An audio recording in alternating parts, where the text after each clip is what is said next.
ఉత్కంఠ భరితమైన మధుబాబు గారి shadow spy adventure సిరీస్లో బద్మాష్ 14వ భాగం. నేను వెళ్ళి తీరతాను. నా స్వవిషయాల్లో జోక్యం కలిగించుకుంటే నేను ఊరుకునేది లేదని ఏనాడో చెప్పాను అంటూ విసురుగా టాక్సీ డోర్ని తెరిచి స్టీరింగ్ ముందు కూర్చుంది మాయ. చూస్తారేం, కాళ్ళు చేతులు కట్టేసి ఇంట్లో పడేయండి. తోక తొక్కిన తాచులా మండిపడ్డాడు ఏరియా పెద్ద. పరుగు పరుగున పోయి చుట్టుముట్టారు అనేక మంది కుర్రాళ్ళు. మాయ చేతుల్ని విరిచిపట్టుకుని బలవంతంగా టాక్సీలో నుంచి బయటికి లాగారు అందరూ కలిసి. చేతకని దద్దమ్మల్లారా, ఒక ఆడదాన్ని పట్టుకోవటానికి ఇంతమంది వస్తారా? దమ్ముంటే నన్ను వదిలి చూడండి. మీ ఎముకల్ని చూర్ణం చేసి ప్రతిరోజు పళ్ళు తోముకోకపోతే నా పేరు మాయ కానే కాదు. వదలండి నన్ను అంటూ వారి చేతుల్లో నుంచి బయటపడటానికి విశ్వప్రయత్నాలు చేసింది మాయ. ఆమె ప్రయత్నాలేవీ ఫలించలేదు. ఆమె తిడుతున్న తిట్లు తమకు వినబడినట్లే నటిస్తూ బలవంతంగా ఆమె ఇంటివైపు లాక్కుపోయారు కుర్రాళ్ళు. పెద్ద మనుష్యుల దగ్గర నిలబడి ఆ దృశ్యాన్ని చూస్తున్న తథాగతుడి హృదయం చెప్పరాని బాధతో కృంగిపోయింది. మాయను బలవంతం చేయటం నాకిష్టం లేదు. ఆ కుర్రాడిని మనువు చేసుకోదలుచుకుంటే నాకు అభ్యంతరం ఏమీ లేదు. మాయను వదిలేయండి అన్నాడతను ఏరియా పెద్దవైపు తిరుగుతూ. నీకేమీ తెలియదు, నువ్వు నోరు మూసుకొని చూస్తూ ఉండు. చివ్వున తల తిప్పి గుడ్లురుముతూ అన్నాడు ఏరియా పెద్ద. నోరు మూసుకున్నాడు తథాగతుడు. అతని హృదయం మాత్రం మాయపడుతున్న పాటలను చూడలేక జాలితో ద్రవించిపోతోంది. ఇంటి దగ్గర దాకా మాయను ఈజీగానే తీసుకుపోయారు కుర్రాళ్ళు. ఇంటి ముందు అడుగు పెడుతూనే ఉన్నట్లుండి వారిలో ఒకతని మోకాలి మీద బలంగా తన్నింది మాయ. చచ్చాన్ రోయ్, నా కాలు విరిగిపోయింది నాయనోయ్ అని అరిచి అలాగే నేల మీద చతికిల పడ్డాడా కుర్రాడు. అదిరిపడి అతని వంక చూశారు మిగిలిన వారందరూ. ఆ కాస్త అవకాశాన్ని చక్కగా ఉపయోగించుకుంది మాయ.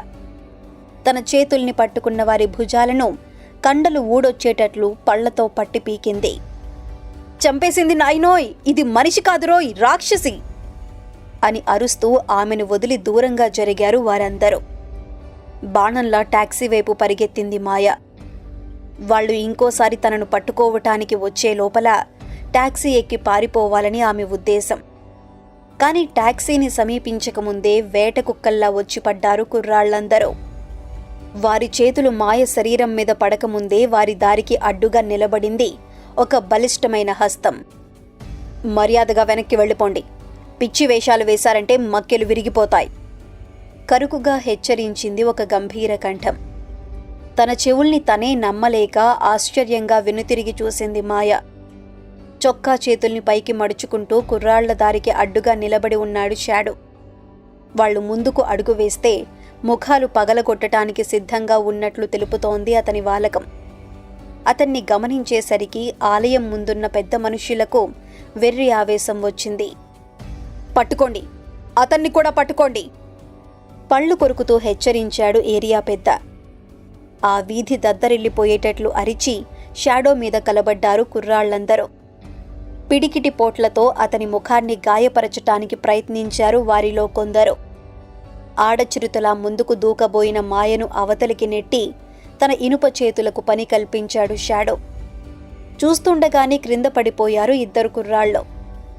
రెండో క్షణంలో ముఖాన్ని చేతులతో కప్పుకుంటూ దూరంగా పరుగు తీశారు మరో ముగ్గురు. ఆ దృశ్యాన్ని చూసిన పెద్ద మనుషులకు కూడా ఎక్కింది వేడి. భుజాల మీది తుండుగుడ్డలను తలలకు చుట్టుకుంటూ ముందుకు దూకారు వారందరూ.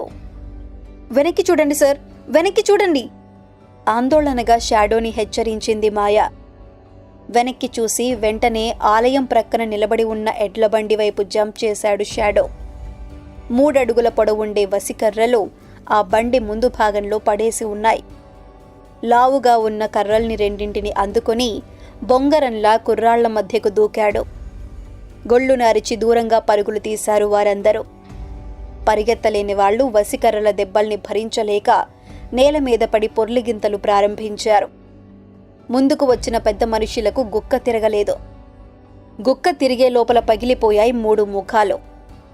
మరో 2 భుజాలు విరిగిపోయేటట్లు బలంగా బాది ఏరియా పెద్ద మీదికి లంఘించాడు షాడో.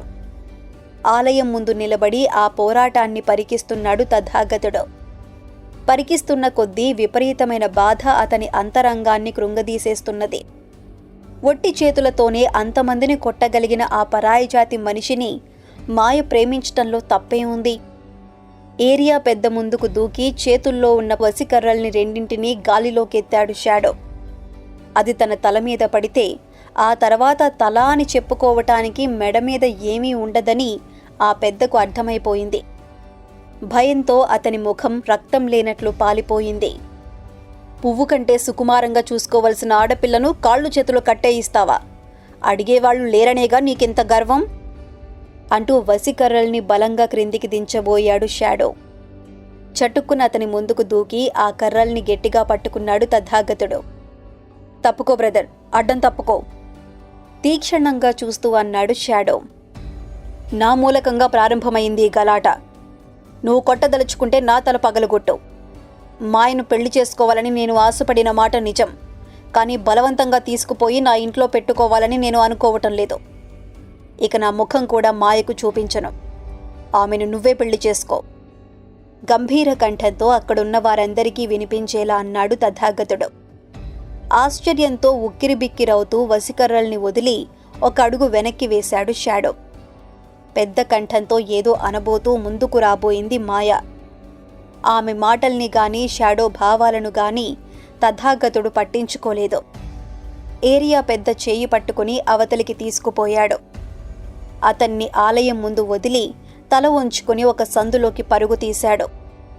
రాతి బొమ్మల్లా నిలబడిపోయిన పెద్ద మనుషుల వంక ఒకసారి అసహ్యంగా చూసి షాడో చేయి పట్టుకుని తన ఇంటివైపు తీసుకుపోయింది మాయ. తీరికగా కూర్చొని కబుర్లు చెప్పే వ్యవధి నాకు లేదు మాయా. నాకు అర్జెంటుగా ఒక నావికుడు కావాలి అంటూ తన కోరికను వెల్లడించాడు షాడో. 2 క్షణాలు ఆలోచించింది మాయ. ఉన్నట్లుండి వింతగా ప్రకాశించింది ఆమె ముఖం. బూటుంగ్ సిటీలో సాటిలేని మేటి నావికుడిగా పేరు పొందిన వ్యక్తి ఇక్కడే ఉన్నాడు. నేనడిగితే తప్పకుండా మీకు దారి చూపిస్తాడు. ఇక్కడే ఉండండి, అతన్ని వెంటబెట్టుకుని వస్తాను అంటూ గువ్వపిట్ట మాదిరి ఒక సందులోకి పరుగు తీసిందామె. సిగరెట్ వెలిగించుకుని మాయ ఇంటి ముందు నిలబడ్డాడు షాడో. దూరంలో గుంపులు గుంపులుగా నిలబడి అతని వంకే చూస్తున్నారు అక్కడి పౌరులందరూ. 10 నిమిషాల తరువాత ఉన్నట్లుండి వారి మధ్య చెలరేగింది పెద్ద కలకలం. తన అంతు చూడాలన్న కోరిక మళ్లీ వాళ్లకు కలిగిందేమో అన్న అనుమానంతో చివ్వున తల తిప్పి చూసి ఆశ్చర్యంతో మ్రాన్పడిపోయాడు షాడో. అతని కంటే 1000 రెట్లు ఆశ్చర్యంతో పడి మునిగి తేలుతున్నారు అక్కడి పౌరులందరూ. వారి మధ్యగా అడుగులు వేస్తూ షాడో దగ్గరికి వచ్చింది మాయ. బుద్ధిమంతుడిలా తల వంచుకొని ఆమెను అనుసరించి వచ్చాడు తథాగతుడు. మాయ మీ కోరికను నాకు చెప్పింది. మిమ్మల్ని బిల్బీ దీవులకు చేర్చే బాధ్యత నాది. చీకటి పడగానే బయలుదేరుదాం, మీరు రెడీగా ఉండండి అని షాడోతో చెప్పి అతని సమాధానం కోసం ఎదురు చూడకుండా వడివడిగా అవతలకు వెళ్ళిపోయాడతను. 20,000కు ఒక్క చిల్లిగవ్వ కూడా తగ్గించుకోను సార్. మీకిష్టమైతే తీసుకోండి, కష్టం అనిపిస్తే మానేయండి. ముఖం మీద కొట్టినట్లు తన అభిప్రాయాన్ని ఖచ్చితంగా వెల్లడించాడు అబీన్. బూటుంగ్ సిటీలో అతన్ని మించిన పిసినారి మరొకడు కనిపించాడు. అతని మాదిరి దొంగ వ్యాపారాలు చేసేవాళ్లు కూడా ఇంకెవ్వరూ లేరు. సరైన వెల ఇస్తే ముసలి అబీన్ దగ్గర దొరకని వస్తువంటూ ఉండదని పోలీసులకు కూడా బాగా తెలుసు. అతన్ని పట్టుకుని చువ్వల వెనక్కి నెడదామని ఎన్నిసార్లు ప్రయత్నించారు వాళ్ళు. ప్రయత్నించినప్పుడల్లా వాళ్ల కళ్లల్లో కారం కొడుతూనే ఉన్నాడతను. ముసలి అబీన్ తనను నిలబెట్టి దోచుకుంటున్నాడని షాడోకి అర్థమవుతూనే ఉంది. అర్థమైనందువల్ల ప్రయోజనమేముంది? తనకు హెల్ప్ చేయటానికి వచ్చిన రష్యన్ యుద్ధ నౌకలకు మెసేజ్ పంపి బిల్బీ దీవుల్ని సముద్ర గర్భంలో కలపాలని అనుకున్నాడతను. తన కర్మకు తనను వదిలేసి వెనక్కి వెళ్లిపోయాయి ఆ నౌకలు. బిల్బీ దీవుల్లో ఉన్న సముద్రపు దొంగల స్థావరాన్ని ధ్వంసం చేయాలంటే కర్రలు కత్తులు పనికిరావు. బండరాళ్లను పగలగొట్టే డైనమైట్లు గ్రనైట్లు కావాలి. ముసలి అబీన్ దగ్గర గుట్టలు గుట్టలుగా పడి ఉన్నాయవన్నీ. కానీ రేట్లు మాత్రం గుక్క తిప్పుకోవటానికి వీలు కాకుండా ఉన్నాయి. ఏం సార్, ఏమిటి ఆలోచిస్తున్నారు? సరుకు కావాలా వద్దా? అసహనంగా అడిగాడు అబీన్. ఆ మాటలతో తన ఆలోచనల నుంచి బయటపడి ప్యాంటు జోబులో ఉన్న వ్యాలెట్ను బయటికి తీశాడు షాడో. కులకర్ణి గారు ఇచ్చిన సిలబీస్ కరెన్సీలో 8,000 మాత్రమే మిగిలి ఉంది.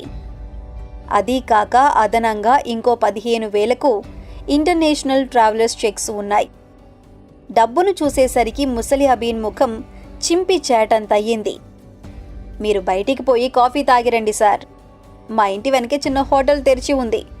ఈ లోపల నేను సరుకులు మూటలు కడతాను అంటూ షాడో అందించిన నోట్లను, ట్రావెలర్స్ చెక్కులను లెక్క చూసుకుని గబగబా లోపలికి పరిగెత్తాడు. మారు మాట్లాడకుండా అతను చెప్పిన హోటల్కి పోయి 2 కప్పుల కాఫీని తాగి అరగంట తర్వాత తిరిగి వచ్చాడు షాడో. అప్పటికి మూటలు కట్టి సరుకును రెడీ చేశాడు ముసలి అబీన్. ఆ మూటల్ని సముద్ర తీరం దగ్గరికి ఎలా చేర్చాలో షాడోకి అర్థం కాలేదు. పోలీసుల ఎద్దడి గంటకి తీవ్రతరం అవుతూ ఉండటం వల్ల మాయ టాక్సీని బయటికి తీయటానికి కుదరలేదు. నిర్మానుష్యంగా ఉన్న వీధుల్లో రిక్షాలు కూడా కనిపించటం లేదు. దగ్గరగా 1000 కిలోల బరువున్నాయి ఆ మూటలు. వాటిని మొయ్యాలంటే కనీసం 1/2 డజన్ మంది కూలివాళ్లు కావాలి. కూలివాళ్లు గీలివాళ్లు ఇప్పుడు మీకెవరూ దొరకరు సార్. దొరికినా మిమ్మల్ని పోలీసులకు పట్టించేస్తారు. నా దగ్గర 2 కంచర గాడిదలున్నాయి. ఒక్కొక్కటి 1000 రూపాయలు అవుతుంది. అతని ఆలోచనల్ని గ్రహించి ముసిముసి నవ్వుల్ని వెలువరుస్తూ అన్నాడు అబీన్. ఆ ముఖం మీద లాగిపెట్టి తందామన్న కోరికతో కంపించిపోయాడు షాడో. జోబులో ఉన్న డబ్బంతా అతని ముఖం మీదే పోయటం జరిగింది. వ్యాలెట్లో ఉన్న చిల్లరను కూడా వాడికే ఇచ్చేస్తే తన గతి ఏమిటి? 10 నిమిషాల తరువాత ఎలాగైతేనేం 1500కు ఒప్పుకొని కంచరగాడిదల్ని తోలుకు వచ్చాడు అబీన్. మూటల్ని తనే మోసుకుపోయి వాటి మీదకు ఎక్కించాడు. అక్కడే నిలబడితే మళ్లీ మూటలు మోసినందుకు కూలీ అడుగుతాడన్న భయంతో కంచరగాడిదల్ని తోలుతూ దగ్గర్లోనే ఉన్న సందులోకి పరుగు తీశాడు షాడో. ఆ సందు మొగదల కూర్చొని ఓపికగా వెయిట్ చేస్తున్నాయి జూజీ, పెడ్రోలు. గాడిదల్ని చూడగానే సంతోషంతో గంతులు వేస్తూ వాటిని పరిగెత్తించే బాధ్యత తను స్వీకరించింది పెడ్రో. రోడ్డు మీదికి పోతే పోలీసులు ఎదురై మూటల్ని పరిశీలిస్తారన్న భయంతో సందుగొందుల వెంబడి ముందుకు సాగాడు షాడో. చీకటి పడే సమయంలో అతని ముందు ప్రత్యక్షమైంది సముద్రం. ఒక పెద్ద బోటు ముందు నిలబడి అతని కోసమే ఎదురు చూస్తోంది మాయ. బోటు మీద నిలబడి వెడల్పుగా ఉన్న తెరచాపలను ఆఖరిసారిగా పరిశీలించి చూసుకుంటున్నాడు తథాగతుడు. మూటల్ని మోస్తున్న గాడిదల్ని చూడగానే అతని ముఖంలో ఒక చిరునవ్వు ప్రత్యక్షమైంది. మీకు చెప్దామని అనుకుంటూనే మర్చిపోయాను సార్. మనకి గాడిదలు చాలా అవసరం. బిల్బీ దీవి అంతా కొండరాతిమయం. ఆ రాళ్లల్లో ఈ బరువుల్ని మోసుకుంటూ పోవటం మనకు చేతకాని పని. గాడిదల్ని కాళ్లు కట్టేసి బోటులో పడేయండి అన్నాడతను బోటు మీద నుంచి క్రిందికి దూకుతూ. ముసలి అబీన్ తనను నిలబెట్టి దోచుకున్నాడన్న కక్షతో ఉడికిపోతున్న షాడో గుండెలు ఒకంత చల్లబడ్డాయి ఆ మాటల్ని వినగానే. గబగబా ఒక గాడిదను క్రిందికి నెట్టి మాయ అందించిన త్రాటితో దాని కాళ్లు కట్టేసి బోటులో పడుకోబెట్టాడు. రెండో గాడిద అతన్ని ఒక ఆట ఆడించి వదిలింది. 10 నిమిషాలు ప్రయత్నించినా దాన్ని క్రింద పడేయటం చేతకాక పళ్ళు కొరుకుతూ ఎగిరి దాని డొక్కల్లో తన్నాడు.